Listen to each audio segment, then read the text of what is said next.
Ganti nomor HP dan kalian itu menghilang dari pinjol, bisa berujung apakah akan jadi DPO, bisa dicari-cari polisi. Nah, yuk kita akan bahas di video kali ini. Oke, Assalamualaikum warahmatullahi wabarakatuh. Semoga sehat-sehat selalu buat teman-teman semua. Saya tahu teman-teman semua lagi banyak masalah terkait soal masalah pinjol ya, dimana teman-teman itu bingung harus gimana, ketakutan, dan mungkin teman-teman berencana untuk menghilang dalam artian tidak merespon atau apapun itu gitu. Apakah pinjol bisa melaporkan hal ini ke polisi karena kita tidak bertanggung jawab, kita kabur, kita akan jadi DPO, daftar pencarian orang, atau bagaimana? Yuk kita akan bahas ya. Karena gini teman-teman, sebenarnya ganti nomor HP, menghilang dan seterusnya itu nggak bisa dilaporkan ke polisi juga sih. Karena masalah hutang piutang kayak gini itu adalah masalah perdata. Ya, masalah perdata bukan masalah pidana yang polisi tuh dengan seenaknya bisa ikut campur gitu loh.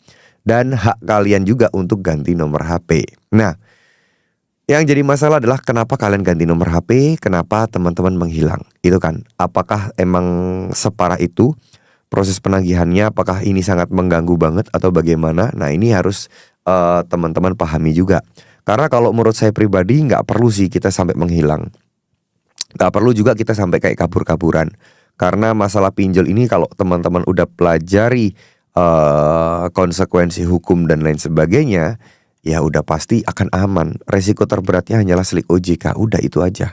Nggak ada gunanya kita juga kabur-kabur, nggak ada. Karena resikonya tidak akan berkurang dan resikonya juga tidak akan bertambah, gitu loh.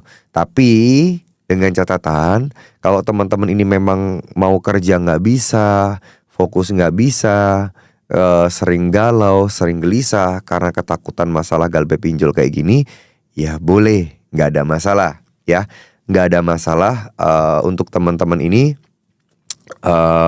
Kalau misalnya kalian sementara untuk menghilang dulu ya dalam tanda kutip, demi kalian bisa berkonsentrasi untuk bisa mendapatkan uang, tidak ada masalah ya.